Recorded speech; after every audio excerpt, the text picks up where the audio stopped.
नमस्कार दोस्तों, एक बार फिर से आप सभी का हार्दिक स्वागत और हार्दिक अभिनंदन है। इंडियन क्लाइमेट, भारतीय मानसून एक बहुत ही महत्वपूर्ण टॉपिक, जहां से प्रश्न आपका हर एक वनडे एग्जाम में बनता है। अगर आप चैनल पे पहली बार आए हैं, चैनल सब्सक्राइब करके बेल आइकन को प्रेस कर दीजिएगा, क्योंकि ऐसे ही नॉलेजफुल कंटेंट मैं आपको प्रोवाइड करता रहता हूँ। आइए शुभारंभ करते हैं। प्रश्न संख्या 1 की बात करिएगा तो यहाँ पे दिया गया है जो मानसून शब्द की उत्पत्ति है ना, मानसून शब्द की उत्पत्ति किस भाषा के शब्द से हुई है। अरबी भाषा दिया है, स्पेनिश भाषा दिया है, हिंदी भाषा दिया है और आपका आंग्ल भाषा दिया है। किस भाषा से मानसून शब्द की उत्पत्ति हुई है।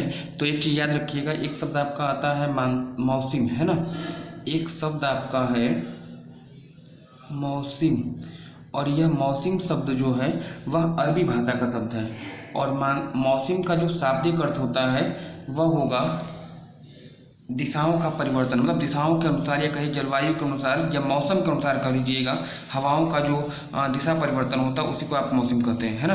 तो प्रश्न जो आपसे पूछा गया था कि मानसून शब्द की उत्पत्ति किस भाषा से हुई है, इस प्रश्न का जो सही उत्तर हो जाएगा ऑप्शन ए आपका यहाँ पे सही हो जाएगा। प्रश्न संख्या 2 की अगर बात करिए, देखिए ऐसे क्वेश्चन भी आपके एग्जाम में पूछे जाते हैं जब बहुत ही लेवल हाई होता है ना। पूछा गया है कि कथन दिया है और कारण दिया है। पूछा गया है कि भारत की जलवायु उष्णकटिबंधीय मानसून की तरह है, पहला कथन दिया गया है। और इसका जो कारण दिया गया है वह दिया गया कि भारत उष्णकटिबंधीय अक्षांश, देखिए यहाँ पे अक्षांश लिखा है, यहाँ पे अक्षांश होगा ना, लैटिट्यूड। यहाँ पे जो आपका है लैटिट्यूड शब्द आप समझिएगा, अक्षांश समझिएगा, मिस टाइपिंग की वजह से अक्षांश लिखा गया है। तो कारण क्या कहा गया है कि भारत उष्णकटिबंधीय अक्षांश के मध्य स्थित है ना। तो कथन और कारण दोनों ही मैंने आपको बता दिया। कथन में आपका कहा गया था कि भारत की जलवायु जो उष्णकटिबंधीय मानसून की तरह है, तो पहला जो आपका जो है बिल्कुल सही है, पहला जो कथन है वह आपका बिल्कुल सही है।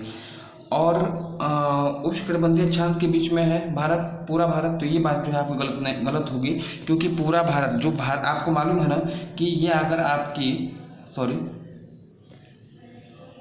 हाँ, ये जो है आपका क्या है, पृथ्वी है, और पृथ्वी के बीचों बीच आपकी विषुवत रेखा जाती है। विषुवत रेखा पृथ्वी को उत्तर और मतलब नॉर्थ और साउथ में डिवाइड करती है ना।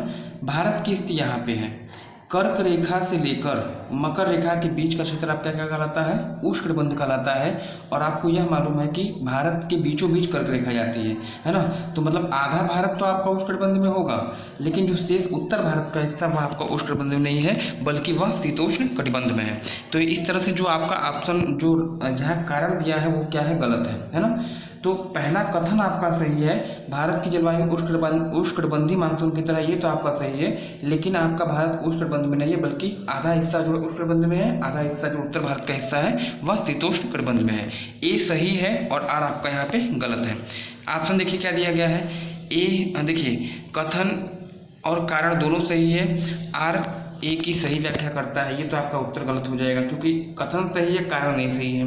कथन और कारण दोनों सही है, लेकिन आर ए की सही व्याख्या नहीं करता, ये भी आपका क्या गलत है।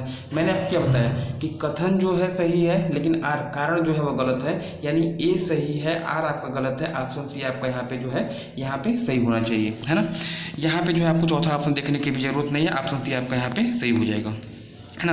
प्रश्न संख्या 3 की बात करिएगा, दिया गया है कि भारत के किस राज्य में सबसे पहले मानसून का आगमन होता है। प्रचलित क्वेश्चन है, रिपीटेड क्वेश्चन है, गलत आप नहीं करेंगे। भारत के किस राज्य में सबसे पहले मानसून से बारिश होती है। असम दिया है, महाराष्ट्र दिया है, केरल दिया है, या फिर पश्चिम बंगाल दिया है। तो आपको मालूम है कि भारत के केरल राज्य में जो है सबसे पहले मानसून आता है, और मानसून का आना कहिएगा या दक्षिण पश्चिम मानसून कहिएगा, यह सबसे पहले केरल राज्य में आता है। सामान्यतः जून महीने के पहले हफ्ते में जो है यह आपका केरल में पहुंच जाता है। प्रश्न का जो सही उत्तर हो जाएगा ऑप्शन सी हो जाएगा, है ना। प्रश्न संख्या 4 की बात करिएगा, यहाँ पे दिया गया है कि निम्नलिखित में से ग्रीष्म काल में मानसून की दिशा जो है वह किधर से किधर होती है ना। ग्रीष्म काल यानी ग्रीष्म काल का मतलब क्या, जून से लेकर सितंबर तक जो आपके यहाँ मानसून सक्रिय रहता है, उसकी दिशा आपसे पूछी गई है। क्या यह दक्षिण से उत्तर होती है, दक्षिण पश्चिम से उत्तर पूर्व होती है, दक्षिण पश्चिम से दक्षिण पूर्व होती है, या फिर दक्षिण पश्चिम से दक्षिण पश्चिम होती है ना। दक्षिण पूर्व से दक्षिण पश्चिम होती है। तो दक्षिण से उत्तर तो आपका बिल्कुल गलत है, दक्षिण पश्चिम से दक्षिण पूर्व भी आपका गलत है, और दक्षिण पूर्व से दक्षिण पश्चिम भी आपका गलत है। जो आपका भारत है कुछ ऐसे है ना, ये आपका भारत की स्थिति है, और जो मानसून की दिशा वो कुछ ऐसे होती है ना। यह आपका दक्षिण पश्चिम से उत्तर पूर्व की ओर चलता है। ये दिशा आपका साउथ ईस्ट हो जाएगा और ये दिशा आपका नॉर्थ ईस्ट हो जाएगा। यहाँ पे ऑप्शन बी आपका क्या हो जाएगा, यानी भारत में जो मानसून के आने के समय जो दिशा होती है वह दक्षिण पश्चिम से उत्तर पूर्व दिशा की ओर होगी, है ना। प्रश्न संख्या यहाँ पे अगर 5 की बात करिएगा, दिया गया है कि निम्नलिखित में से कौन सा सबसे सूखा स्थान है, ये आपसे पूछा गया है। निम्नलिखित स्थानों में से कौन सा सबसे सूखा स्थान है। हाँ, मुंबई दिया है, दिल्ली दिया है, लेह दिया है और आपका बंगलोर दिया है। तो इसका जो सही उत्तर हो जाएगा सबसे सूखा स्थान, सबसे कम बारिश वाला स्थान आपका लेह है और यहाँ पे जो है आपका उत्तर सही हो जाएगा, लेह आपका सही हो जाएगा, है ना। प्रश्न संख्या अगर 6 की बात करिएगा तो यहाँ पे दिया गया कि निम्नलिखित में से किस स्थान पर दैनिक तापांतर जो है सबसे अधिक मिलता है ना। दैनिक तापांतर सबसे अधिक, सर्वाधिक आपका छूट गया है। निम्नलिखित स्थानों में से किस स्थान पर दिन और रात के तापमान में सबसे अधिक अंतर पाया जाता है। पूर्वी तटीय प्रदेश दिया है, अंडमान निकोबार दिया है, कलकत्ता दिया है या फिर राजस्थान के मरुस्थलीय क्षेत्र दिया है। याद रखिएगा, जहाँ पर पानी और स्थल का मिलन होगा वहाँ तापांतर कभी भी अधिक नहीं होगा, है ना। वहाँ सम जलवायु पाई जाती है, वहाँ बहुत ज़्यादा गर्मी भी नहीं पड़ती है, वहाँ आपकी ज़्यादा ठंडक भी नहीं पड़ती है। पूर्वी तटीय प्रदेश बंगाल की खाड़ी के संपर्क में है, अतः आपका यहाँ तापांतर अधिक होने का सवाल ही नहीं उठता है ना। अंडमान निकोबार ये भी चारों तरफ से पानी से घिरा हुआ, यहाँ भी जो अधिक तापांतर की स्थिति नहीं होगी। कलकत्ता बंगाल की खाड़ी के संपर्क में, यहाँ भी वह कंडीशन आपकी वही लागू होगी, यहाँ भी तापांतर आपका सर्वाधिक नहीं हो सकता है। राजस्थान का मरुभूमि जो क्षेत्र है ना, जो राजस्थान का मरुस्थलीय क्षेत्र है वह समुद्र तट से इसकी दूरी पाई जाती है, इसलिए राजस्थान में दिन बहुत ज़्यादा गर्म हो जाते हैं और रात जो है बहुत ज़्यादा ठंडा हो जाती है ना। तो समुद्र का समकारी प्रभाव यहाँ पे जो है काम करता है। इसका जो सही उत्तर हो जाएगा ऑप्शन डी हो जाएगा। किस क्षेत्र में सर्वाधिक दैनिक तापांतर पाया जाता है, उत्तर आपका डी हो जाएगा। प्रश्न संख्या यहाँ पे अगर हम 7 की बात करिएगा, अमृतसर और शिमला है ना एक ही अक्षांश पर स्थित है, परंतु दोनों की जलवायु में भिन्नता का कारण है ना। एक ही लैटिट्यूड पे पाया जाता है, अमृतसर हो चाहे शिमला हो, लेकिन अमृतसर पंजाब में है, ये एक गर्म क्षेत्र है ना, अपेक्षाकृत गर्म क्षेत्र है शिमला की। शिमला जो है पहाड़ियों पे है, इसलिए यह ठंडा क्षेत्र है। पूछा गया है कि दोनों की जलवायु में भिन्नता का कारण क्या है, तो पहला ऑप्शन उनकी समुद्र से दूरी दिया है जो कि गलत होगा। शिमला में बर्फबारी होती है, ये भी आपका गलत होगा, है ना। अमृतसर में प्रदूषण, ये भी क्या है आपका गलत है। दोनों की जलवायु में जो अंतर पाए जाने का कारण है उनका धरातल से ऊंचाई, समुद्र तल से ऊंचाई है। शिमला की ऊंचाई अधिक है, इसलिए वहाँ पे जो है तापमान ठंडा रहता है, और अमृतसर की ऊंचाई शिमला की अपेक्षा क्या धरातल से मतलब समुद्र तल से कम है, इसलिए वहाँ पे क्या होता है अपेक्षाकृत गर्मी रहती है ना। प्रश्न संख्या 8 की बात करिएगा, भारत में सर्वाधिक वर्षा प्राप्त होती है कहाँ। देखिए, किस मानसून से जो है भारत में सबसे अधिक वर्षा मिलती है, आपसे पूछा गया है। उत्तर पूर्वी मानसून दिया है, लौटते मानसून दिया है, दक्षिण पश्चिम मानसून दिया है या फिर दक्षिण पूर्वी मानसून दिया है। किस मानसून से सर्वाधिक वर्षा होती है। शीतकाल में आपकी बारिश होती है, ग्रीष्मकाल में भारत में बारिश होती है, लेकिन सबसे अधिक वर्षा ग्रीष्मकाल में होती है। और ग्रीष्मकाल में कौन सा मानसून सक्रिय होता है, अभी मैंने आपको बताया था दक्षिण पश्चिम, यानी दक्षिण पश्चिम मानसून से जो है सबसे अधिक बारिश प्राप्त होती है। लगभग 80 से 90% बारिश जो है वो क्या होती है, वहीं से मिलती है ना। नेक्स्ट प्रश्न संख्या यहाँ पे 9 की अगर बात कर लीजिएगा, उत्तर पूर्वी मानसून से वर्षा प्राप्त होती है। किस राज्य को उत्तर पूर्वी मानसून से बारिश प्राप्त सर्वाधिक वर्षा मिलती है।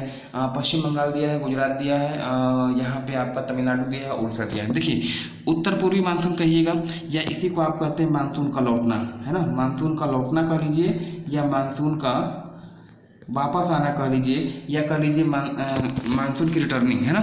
उत्तर पूर्वी मानसून या लौटते हुए मानसून से कहाँ पे बारिश नहीं होती है, इस ऑप्शन में गुजरात। इस ऑप्शन में गुजरात में आपकी लौटते मानसून से बारिश नहीं होती है। अब पूछा गया है कि सर्वाधिक वर्षा किस क्षेत्र में होती है। पश्चिम बंगाल दिया है, तमिलनाडु दिया है, उड़ीसा दिया है ना। तो उड़ीसा में और पश्चिम बंगाल में बारिश तो होती है, लेकिन जितनी बारिश आपकी तमिलनाडु में होती है, क्योंकि तमिलनाडु में एक तट ही पाया जाता है, कोरोमंडल तट। जब लौटती हवाएं इस कोरोमंडल तट से टकराती हैं तो क्या करती हैं, तमिलनाडु राज्य में बहुत ही ज़्यादा बारिश करती हैं। तो ये प्रश्न आपसे पूछा जाता है कि निम्नलिखित में किस राज्य में लौटते मानसून से बारिश होती है, उत्तर बताइएगा तमिलनाडु, है ना। या ऐसे पूछा जाए कि निम्नलिखित में किस राज्य में शीतकाल में बारिश होती है, तब भी उत्तर आपका क्या हो जाएगा, तमिलनाडु हो जाएगा। प्रश्न संख्या यहाँ पे अगर 10 की बात करिएगा, दिया गया है कि भारत में वर्षा का आधिक्य होने के बावजूद, है ना, भारत में वर्षा की अधिकता होने के बावजूद देश को प्यासी भूमि का देश ही कहा जाता है। इसका कारण क्या है। दिया है। वर्षा के पानी का तेज़ी से बह जाना दिया है। वर्षा के पानी का तेज़ी से वाष्प बन जाना दिया है ना। वर्षा के कुछ थोड़े ही महीने में जोर का होना दिया है और तभी दिया है। तो याद रखिएगा, हमारे यहाँ जो बारिश होती है, बारिश तो होती है लेकिन अल्प अवधि होती है, मुश्किल से 2 या 3 महीने के लिए बारिश होती है। इतनी तेज होती है कि बारिश अब्जॉर्ब नहीं, मतलब बारिश का जल जो है अब्जॉर्ब नहीं हो पाता है, और यही कारण है कि भारत को आप प्यासी भूमि का देश भी कहते हैं, है ना। प्रश्न संख्या अगर 11 की बात कर लीजिएगा, दिया गया है कि उत्तर में अधिकांश वर्षा किस मानसून से होती है। उत्तर प्रदेश में अधिकांश वर्षा किस मानसून से होती है, ये आपसे पूछा गया है।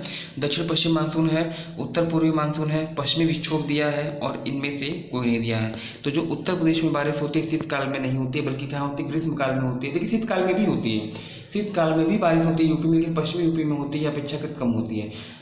ग्रीष्मकाल में यूपी में ज़्यादा बारिश होती है, और किस मानसून से होती है तो बताइएगा, दक्षिण पश्चिम मानसून से होती है ना। चलिएगा नेक्स्ट प्रश्न संख्या, हाँ ये आपका हो गया था। प्रश्न संख्या यहाँ पे अगर हम 12 की बात करिएगा, तमिलनाडु के शीतकाल में जो बारिश होती है वह किस मानसून से होती है। मैंने अभी आपको बताया है, दक्षिण पश्चिम मानसून दिया है, उत्तर पूर्वी मानसून दिया है, पश्चिमी विक्षोभ दिया है और इनमें से कोई नहीं दिया है। तो जो तमिलनाडु में शीतकाल में बारिश होती है उसका कारण क्या, उत्तर पूर्वी मानसून या लौटता हुआ मानसून बता दीजिएगा, है ना। प्रश्न संख्या यहाँ पे अगर देख लिया जाए 13वां, आम्र वर्षा का संबंध किस राज्य से है। आम्र वर्षा का संबंध किस राज्य से है, गुजरात है, केरल है, कर्नाटक है और आपका पश्चिम बंगाल है। याद रखिएगा, जो आम्र वर्षा है एक प्री मानसून बारिश है, मानसून के आने के पूर्व फुहार के रूप में होती है, और केरल में आम के जो फसलें हैं उनके लिए क्या होती है, लाभप्रद होती है, इसीलिए केरल में इसको क्या कहा गया है, आम्र वर्षा कहा गया है। कर्नाटक में इन्हीं मानसून प्री बारिश को क्या कहा जाता है, काफ़ी रेन कहते हैं या चेरी ब्लॉसम के नाम से जानते हैं। पश्चिम बंगाल में इन्हीं मानसून पूर्व बारिश को क्या कहते हैं, नार्विस्टर कहा गया है ना। तो ये भी आपके लिए जो है सब चीज़ें याद रखिएगा, केरल में आम्र वर्षा, कर्नाटक में काफ़ी रेन या चेरी ब्लॉसम, और पश्चिम बंगाल में आपका क्या है, नार्विस्टर, है ना। तो ये रहा एक छोटा सा वीडियो, उम्मीद है कि आपको पसंद आया होगा। अगर आप चैनल पे पहली बार आए हैं, चैनल सब्सक्राइब करके बेल आइकन को प्रेस कर दीजिएगा, क्योंकि ऐसे ही नॉलेजफुल कंटेंट मैं आपको प्रोवाइड करता रहता हूँ। धन्यवाद, हैव अ नाइस डे।